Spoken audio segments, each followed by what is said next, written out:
धन संपदा से यदि हम द्रव्य यज्ञ करते हैं तो हमारे धन का सदुपयोग हो जाता है, और यदि नहीं करते तो धन राक्षसों का भाग बन जाता है।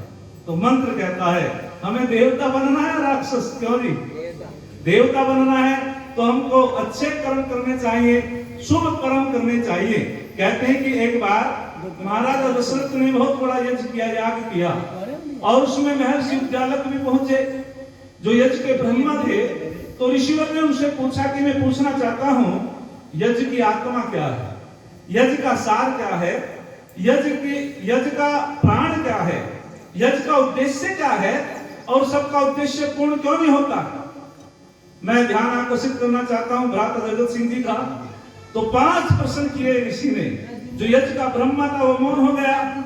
महाराजा दशरथ ने कहा कि ऋषिवर आप ही बताओ, इनका समाधान तो आप ही करो, क्योंकि ऋषि तो ऋषि होता है।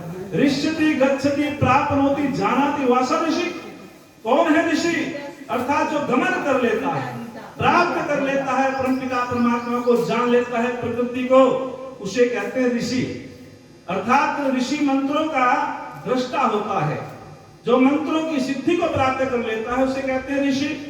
तो मैं आपके बीच में बता रहा हूं।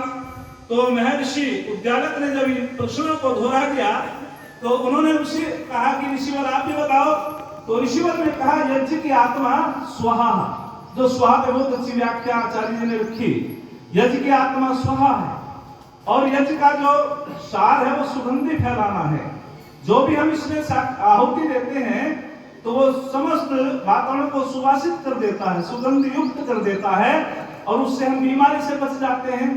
और यज्ञ का प्राण इदन्नमम, याद रखना दुनिया के लोगों, यज्ञ का प्राण इदन्नमम होता है। एक उदाहरण तो रामायण में है। इदन्नमम का मंत्रों का अनुकरण करने वाले भगवान राम और भरत थे। उन्होंने राजगद्दी के लिए कहा, राम का जीवन वास्तविक एक हमारे लिए अनुकरणीय जीवन है। धन्यवाद। राम का जीवन एक हमारे लिए अनुकरणीय जीवन है। तो राम ने कहा भरत से कि ये राजगद्दी तेरी है इदन्नमम, मेरी नहीं है।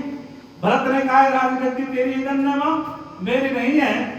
और फिर इतनी गिरावट हुई महाभारत काल में। दुर्योधन ने कहा इदन्नमम, सब कुछ मेरा है, सुई की नोक बराबर तो दूं ना। तो जिसने वेदों की आज्ञाओं का उल्लंघन किया है उनको दुख उठाना पड़ा है, और जिनका जीवन वेदानुकूल रहा है वे सुखी रहे हैं और दूसरों को भी सुख पहुंचाया है। तो उन्होंने कहा यज्ञ का जो प्राण है वो इदन्नमम है। और यज्ञ का उद्देश्य क्या है? तो यज्ञ का उद्देश्य है स्वर्ग कामो यज्ञेत, सब सुख चाहते हैं। तो हमको यदि सुखी रहना है तो हम यज्ञ से हमको जुड़ना पड़ेगा। अपना जीवन याजिक, जिसका जीवन याजिक होता है वो सुखी होता है। और उद्देश्य सबका पूर्ण क्यों नहीं होता? तो ऋषिवर कहते हैं इसलिए पूर्ण नहीं होता, कहीं ना कहीं श्रद्धा में कमी होती है, कहीं ना कहीं हमें अहम भावना हो जाती है, इसलिए हमारा वो जो है उद्देश्य पूर्ण नहीं होता। तो हमको श्रद्धा से ही यज्ञ करना चाहिए। बिना श्रद्धा के योगीराज कृष्ण जी ने कहा मंत्रहीनम विधिहीनम श्रद्धाहीनम अनहीनम दक्षिणाहीनम कामस्यच्च। बावला गांव पड़ता है, वहां एक शाम तेज में जाने का मौका मिला। एक उदाहरण देता हूँ, वार्तालाप बंद करेंगे क्योंकि मैं इतना बड़ा वक्ता नहीं है। यदि मेरी लाइन से फिंगा उतर गया तो गड़बड़ हो सकती है। पूज्य पाद स्वामी जी की गोद में बैठ करके हिम्मत जुटा रहा हूँ तो थोड़ा सा सहयोग करेंगे।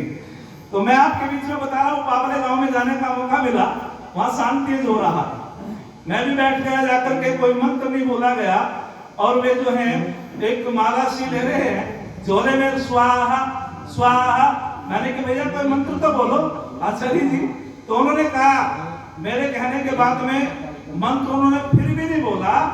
मैं बोला भगवान कृष्ण जी भी कहते हैं कि मंत्रहीनम कामस्यच्च विधिहीनम कामस्यच्च, तुम बिना मंत्रों के यज्ञ क्यों करते हो?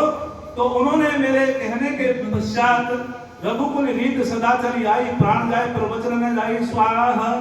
मैंने कहा कौन सा मंत्र है? बोले रामचरित मानस यज्ञ है। यज्ञ की मजाक उड़ाते हैं लोग।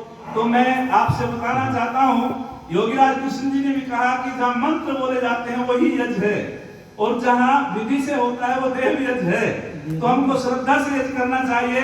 तो जब हमारे अंदर अभिमान होता है तो वो यज्ञ हमारा ठीक प्रकार से हमको लाभ पहुंचाने वाला नहीं होता है।